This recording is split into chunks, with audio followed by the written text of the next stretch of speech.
अपना नाम और परिचय बता दें।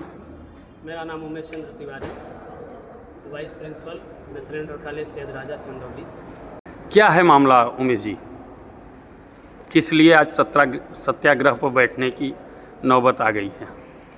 सर, विद्यालय के कुछ अध्यापकों द्वारा विद्यालय में व्याप्त भ्रष्ट पीटीए सहित कई अन्य मदों के जांच के लिए डीवाइस से प्रार्थना पत्र दिया गया। डीवाइस ने जांच समिति गठित की।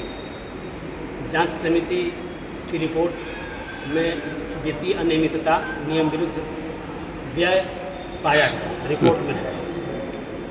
लेकिन डीवाइस महोदय ने केवल उस पर चेतावनी देकर छोड़ दिया था। उससे असंतुष्ट होकर शिकायतकर्ता अध्यापक प्रबंधक जी को पत्र दिए थे, जिस पर प्रबंधक जी ने जांच करवाई, अपनी कमेटी गठित करके त्रिसदस्यीय। उस कमेटी की रिपोर्ट हम लोगों के पास कुछ नहीं है।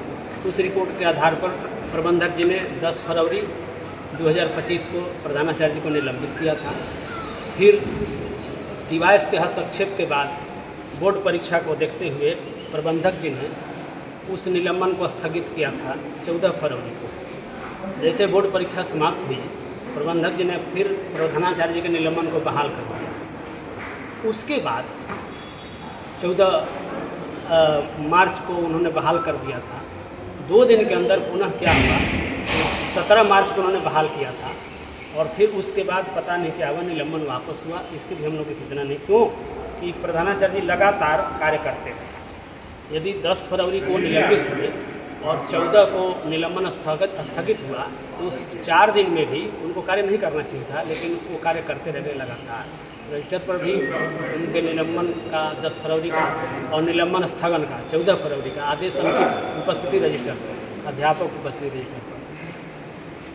तो इसी कारण हम लोग बैठे हुए हैं। 8 तारीख से ज्ञापन दिया हम लोगों ने प्रबंधक जी को।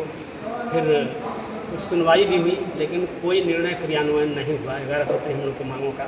तो हम लोग दिनांक 8 मई 2025 से सत्याग्रह पर पठन पाठन करते हुए, अपना कार्य करते हुए हम लोग बैठे हुए हैं।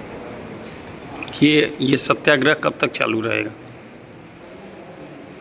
अब सर, जब तक हम लोग के याचनाओं पर विचार गंभीरता से नहीं होता, इसमें कुछ निर्णय नहीं आता, ये भ्रष्टाचार की नहीं मिलता है।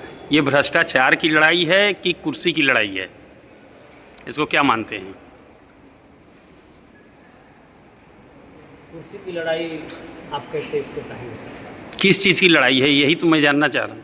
ये तो स्पष्ट है, प्रत्यावेदन में हम लोग के ज्ञापन में लिखित रूप में स्पष्ट है, उसमें कहीं कुर्सी की बात ही नहीं है। कुर्सी से क्या मतलब है? ठीक।